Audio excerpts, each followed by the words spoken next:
No, I appreciate everybody coming out. It's really amazing how fast the spring and summer and the falls go, and we're already back at it. We're less than a week away from our first ball game. It's great to see so many familiar faces again, and looking forward to what I think has a chance to be a really good basketball year.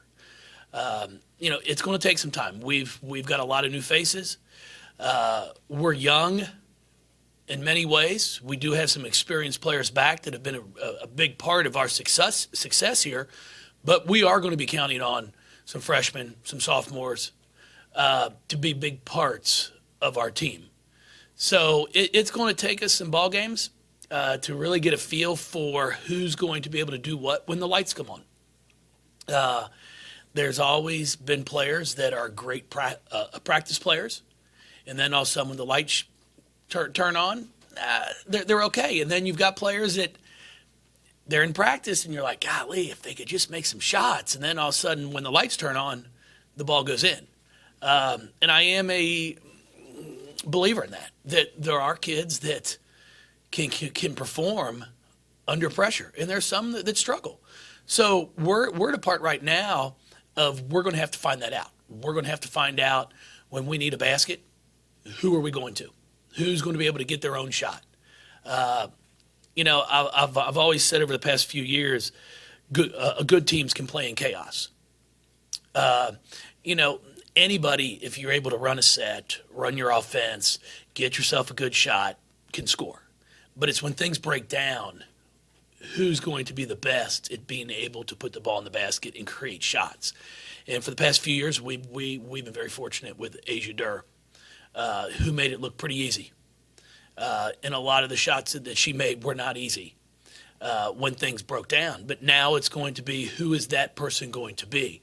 And we've seen some glimpses through our first two scrimmages, but still looking forward to see how it's going to unfold as we go through this non-conference season. With so many new faces, as you mentioned, but also so many players who can play multiple positions, does that versatility serve as kind of like a two sides of the same coin in a way? Yeah, it's really going to be interesting for us to find out what our best lineups are going to be. It's not as we did this past year. Dana had earned a starting spot. She had played extremely well in non-conference, in our practices leading up to the start of last year. But what was best for our team was for her to come off the bench because she brought quickness. She brought a change of tempo. So it's really going to take probably some players that have the same kind of mindset that she had, that, you know what, it's not going to affect my minutes being played, but I might not be able to do the handshake. And if I can get players to buy into that, then I think we have a chance to be special, because we do have 9, 10, 11 that can play and play multiple spots. And as you go as a coach and as a team, you've got to find some special players who are willing to give of themselves for the better of the team. Have Liz and Elizabeth had that mindset so far? Yeah, they've both been great. Everybody's been good. I did different lineups in both exhibition games, our scrimmages that we had.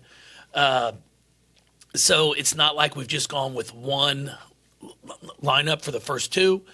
And I haven't seen anyone that's been upset or worried, but we'll have those talks tomorrow once we get into finally sitting down and saying, okay, here's going to be the first 5. Here are my first 3 or 4 subs that are coming off the bench, and try to get a little bit of a rotation down.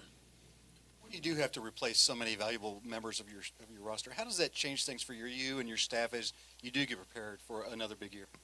Well, you're never going to replace them. Like everybody asks me, how are we going to replace Angel McCottry? You're not. Then it was Shoni. Then it was Maisha, then Asia. Somebody else just has to step up now. Now it's who's going to be that player that has worked on their game in the offseason that's going to surprise everyone in here. And we've got a few candidates for that I'm pretty excited to see how are they going to play when the lights come on, because they've really worked on their game. As coaches, the difficult part of, and it's not a difficult part, it's just the way it goes, is you don't have the knowledge of, hey, these 6 have played together for 3 years. They know what we're doing. They know what each other are doing. That's our biggest challenge right now, is they're trying to learn each other on the court. At practice, it's great. You can do things at practice, but when the game starts and people start switching things on defense, they start trapping, how are they going to react? That's why I say it's going to take us, a month, a month and a half of playing before I really get a great feel of what our combinations are going to be. Jeff, you mentioned replacing Angel, replacing Shoney, replacing Maisha. When you look now, though, where your program's at, this is a much deeper team, better, maybe even better team than what you had after those. Did you learn anything from those years after that you will change this year? Maybe no, we aren't going to change much. No, I mean, we do what we do.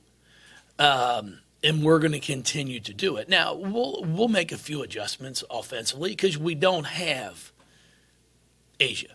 I've said it, and I've told some of my friends and colleagues, 2 through 11, 12, we're as good as we've ever been. I'm just not sure who the one's going to be yet. This is as deep as we've been, 2 through 11, 2 through 12. But I'm waiting to see who's going to be the one. Asia, we knew. Shoney, but before that. And then Angel before that. So we always had that one alpha. So now I'm waiting to find out who's going to be that person that's going to step up and take over that role. And that's what's fun about it. It's what's fun for them too. Despite the learning curve on your side, the consensus around the league is top of the ACC, definitely top in the country. How do you think those expectations are impacting your team's focus? Well, I don't think they're impacting us at all. I mean, we really don't look at that. We put enough internal pressure on what we do. We have expectations here. We have a culture that we've established over the past 12 years. There are expectations, and we know what's in front of us. For a few of us, for Liz and Elizabeth, it is a change. It's a little bit of a change of, hey, now, they had great years at Georgia Tech. Michelle did a great job with them. But now all of a sudden, we're the game. Now you're playing on a team where you're the game. It's not, okay, well, we played this team, and then we've got Notre Dame or Louisville after that. No, you are Louisville now. So you're going to get everybody's best shot. And that's a little bit of an adjustment for them. But we've talked about it. I think they're prepared for it. And they're really looking forward to this first game on Tuesday night to play in front of our crowd. Do you expect to experiment with the starting lineup and the rotation just a couple of weeks and maybe even a month into the season then? Yeah, it wouldn't surprise me. To try to get a feel for what's best for our team. And I've said it all along. The best 5 might not start. It's what's best for our team. I've said it for 12 years, 13 years, going on 13 years now. Players need to be less concerned about who starts and more concerned about who finishes. Because when it's a 2-point game and you're in there with 4 minutes left, that's the good sign. That's the one where it's like, hey, coach has got the confidence in me. Coach knows that when it's crunch time and it's on the line, he can trust me. And that's the message I keep telling our players. But all this handshake stuff and all this coming out, starting lineups, it's kind of it's gotten a little crazy. That's one thing I love about FIBA basketball is they just announce everybody. Every player gets announced, and I think that's fantastic. Then it eliminates it. Or it's like 12 handshakes, which takes too long. Coach, what have you seen from some of the newcomers, and are there any players out there that you're keeping an eye out on that really could make an impact or maybe be one of those people that you said could have a big season? Well, everybody's been working extremely hard. I've been really impressed. Jazz put a lot of time into her game in the offseason. Dana put a lot of time into her game. Those two especially, I've been able to see it on the court. Other players have worked hard too. Kylie's worked hard in the offseason. But the biggest challenge and the frustration for a lot of them is all because we both work hard doesn't mean we're both going to get the same results. And that's the most difficult thing for athletes to understand. And I compare it to schoolwork. I'm like, guys, all because you both studied 2 hours for an exam doesn't mean you're both going to get the same grade. For some it's easier. So you might have to spend 4 hours to study and get the same grade that someone got after 2 hours. And that's the same thing with basketball. I spend an hour shooting. It might not be enough. So that's where the frustration can come sometimes from players. NCAA recently has come down with a decision about compensation for student athletes. Some of your thoughts on that? No, that's for the higher ups. I understand where it's going. I think it can be, something that's very beneficial to the student athlete. The one thing that I struggle with at times is everybody going to be able to get it? In the terms of, if I'm the screener or if I'm the rebounder, is there somebody in town who's going to want to use my likeness and my image because I set good screens? Now, a window company could use you.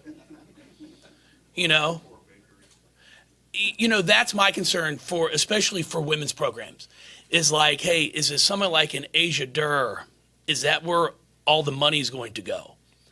And then all of a sudden you get a rift in your locker room because it's like, well, I'm screening for her, I'm rebounding for her, but I'm not getting anything. Where professionally, now you might be LeBron getting the biggest contract, but everybody is getting something. And that, I think, is where it could become a little bit sticky for not just women's basketball, but for all sports. Because, I don't know if everybody is going to be able to benefit. They might be allowed to. We're all allowed to declare for the draft. Unfortunately, my name's never been called. So that's a little bit of my concern, to figure out how is that all going to work out. So it should be interesting. Jeff, how has Dana taken the next step of, after last year? And she did have a totally different role than I assume she will have this year. Yeah, I mean, there's no question. She'll be a starter. She's earned that right. She's really been doing a much better job of getting off the basketball, which is one of the things that we talked about all last year. In high school, she always penetrated. She had to have the ball in her hands a lot. In our scrimmage the other day, she hit 2 huge threes towards the end of the game, and they both came off a ball reversal when the ball came back to her.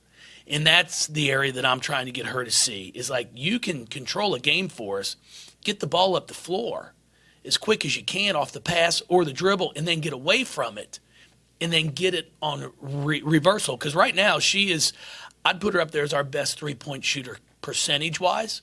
When it leaves her hand, I feel really good about it. I feel like it's going in because she's put the time into it. But that takes some adjusting of, hey, let's get the ball to somebody, get away from it, and then get it back. Jeff, for the fans out there who have not seen have not seen Elizabeth's yet in action, what can they expect from both of them? And do you call any of them a little bit different? Because if you yell Elizabeth at practice, do they both turn around? Well, I've got E for Elizabeth Balogun and Liz for Elizabeth Dixon. Elizabeth Dixon has been rebounding the ball extremely well. She is probably, it's been a while since we've per se had a back to the basket post player, but she can also face up from the free throw line. So I think it's going to give us a little bit more of a true post presence, both offensively and defensively. And then Elizabeth Balogun, she was ACC Freshman of the Year for a reason. She has the ability to score. Shoots the three. The one thing I do want to see is how consistent she can be for us from there. And then defensively is where she has to improve for us. She's got to just become a little bit more of a solid defender instead of a risk taker in going for steals. Jeff, and you were talking about Kylie working hard in the offseason. What part of her game do you really want to see more from? Is it you want to see her score more? Do you want to see her hit the boards a lot harder this year? Both of those, scoring and rebounding. What I want to see from Kylie is to score in the low post more consistently, especially when she has the advantage. And then when we're playing somebody who's got some bigs that might be bigger than she is, to be able to step out and knock down the three because she can spread the floor for us. But rebounding-wise is something that she has gotten better at in both of our scrimmages. I thought she rebounded the ball well. But, she can easily be getting us 7 to 8 rebounds a game if she'll pursue the ball. And then if what we've talked about, if she'll pursue the ball, her scoring will go up also because she'll get more offensive rebounds as well.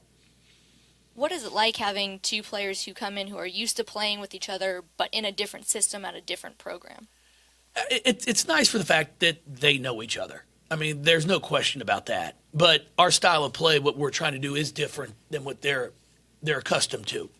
We're trying to get up and down the floor as quick as we can, so they're adjusting to that. But I think they both enjoy that style, and I think they help each other out because, as I've told them, they came from a situation where they were, their leading scorers. Both of them were 1-2, to where now they might not be our leading scorers. There's a pretty good group of ball players that they're going to be playing with. And that takes some adjusting too. When you go from, hey, I'm option A1 and A2 to where they might be option 3 and 4. But that's what they wanted and that's what they're excited about, that they're also going to be playing with some very talented players. Coming off of back-to-back 30-plus win seasons and then losing your most winningest senior class in program history, what's your expectations of the team this year? High. That's exact. We have the same expectations as we've had. Our goal is to play our best basketball in March, like we've figured out a way to do. Now we've got a longer way to go to get there than we have the past few years. But if you can get yourself into a Sweet 16 into the second weekend of playing, anything can happen. And that's our goal, is to get us to that second weekend. And then it takes a little bit of luck, a call here or there, and you advance to the next game. And then you've got to step up. You're playing great teams, and our goal from there is to get back to a Final Four. Coach, you talk a lot about the fan support that you get and the people who come out and watch the games. Even though you don't have a Asia Durr on the team, somebody who can get 20 points a game and somebody who's exciting to watch and whatnot, a compelling player. What can you say about what the crowd will see this year? Well, the neat thing about it is we might not have Asia Durr out there, but we've got some pretty darn good basketball players. They're going to see a team that's going to compete, that's going to play hard for each other. I think we're passing the ball pretty well. We're sharing it. And then, you've got some interesting stories. Noriko Kono, our freshman from Japan, has been doing a great job for us. And I think people are going to be really excited to watch her play. Jazz is stepping up into a role that she hasn't had to have before. But she's worked so hard on her game that now she can be one of the go-to players. Dana's role is changed. It's just, and then you've got Yassine Diop, who was out last year with a torn ACL. Now she's back. So it's just, we have a lot of pieces. We might not have Asia, but we've got about eight or nine that have the ability to get 15 to 20 on any night. I'm just not sure we have one that can get us 47. You've lost fair, isn't it? Yeah. You've lost 7 games the last 2 years, and that isn't in most normal single seasons. You might lose 7. Do you worry at all? I mean, you may only lose 3 or 4 this year. Who knows? Or you might lose more. But do you worry that the expectation, whether from players or fans or whoever, grows to be, oh, they're only going to lose 2 or 3 games this year. If they're not in the top 5, something's wrong. You know, it's a good thing to have. It's a good problem to have, because when it's the opposite way, you're concerned about getting fired. So it's expectations at times can go through the roof, and it's like, wow, okay, guys, we've gone to 5 Elite 8 games in 12 years, 3 Final Fours. And I remember when I got hired here 13 years ago, Tom's goal was to get to a Sweet 16. A program had never been to a Sweet 16. Now, if we get to a Sweet 16 and get beat, I think people would consider it a failure. So expectations have greatly changed, but in a good way, because that's what you want as a coach. You want teams that there are expectations for you. Look at Chris. Look at our men's program. I mean, nobody knew what to expect last year, and now they're talking about a team that can go to the Final Four. So when you get some players in, expectations change. You talked about the players you lost from last year, your seniors, a lot of leadership there. Who have you kind of seen step forward into that sort of role, or maybe that's something you're still kind of waiting to see? We're still working on that right now, but Jazz and Dana and Bianca have done a pretty good job of that. But again, we haven't played a game yet. And that's when you really are going to find out who your leaders are going to be. Everybody's in a good mood. Everybody's had the opportunity to play some during our 2 scrimmages. Some may have not have played as much as they wanted, but everybody had the opportunity to play. Well, as you progress through the year and all of a sudden your games get more challenging and your rotation might shrink some, then you're going to start finding out who your leaders are going to be and what kind of locker room we're going to have chemistry-wise. Coach, on a much more serious vein, Halloween's tomorrow night. What has Lucy and Lola decided you were going to be? We can't divulge that that day before.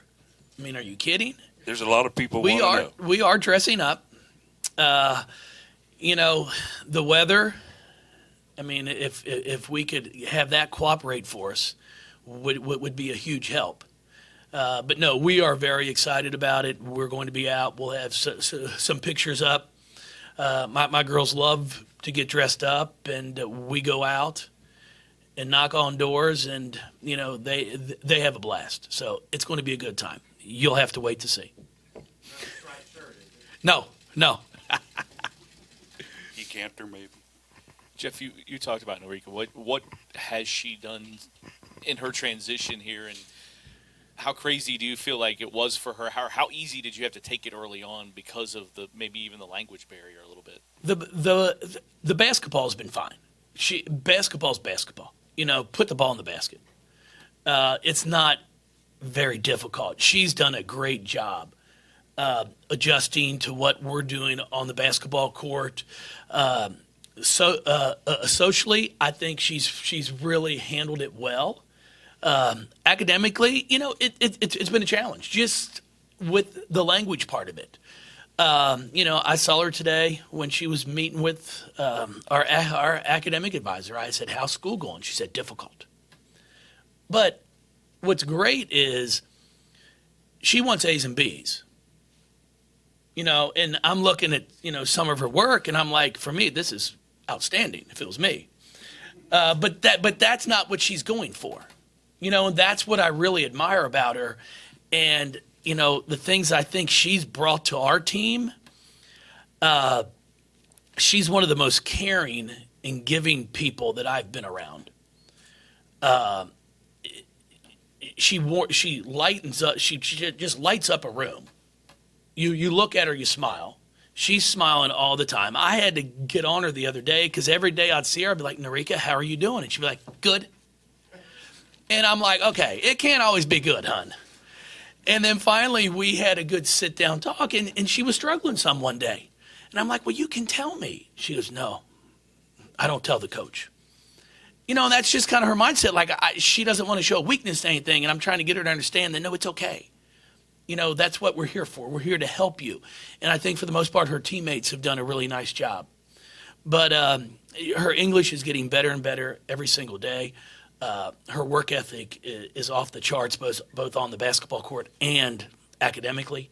So it's going to get easier for her. But it's been a little bit of a challenge. There's no question. But I told her, I said, if I could have 4 of you on my team, I'd take 4 of you.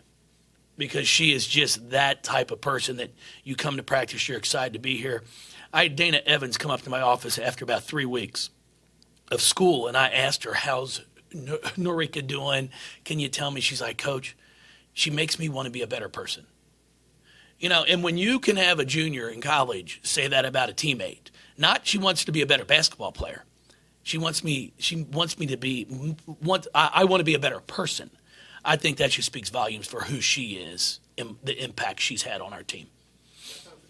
Jeff, you've got a lot of new faces on the team, but what does somebody like a senior and Jessica, what does she mean to this team, and how can she help with so many new faces? Oh, she's been great. She's a team player. She comes to practice every single day. She works hard for us. She's got a great personality. I treat her the exact same way as I treated Asia Durr. I give her as much grief as I give all of them. She's great to have around. I think she loves every second of it. And you never know. It's like I've told her, just always be ready. She's played in some games. She played up at Notre Dame before half this past year. Because the one thing I do know is she'll take care of the ball for me. She very seldomly will turn it over. And defensively, she knows where she's supposed to be and everybody else on the floor, which is a big help.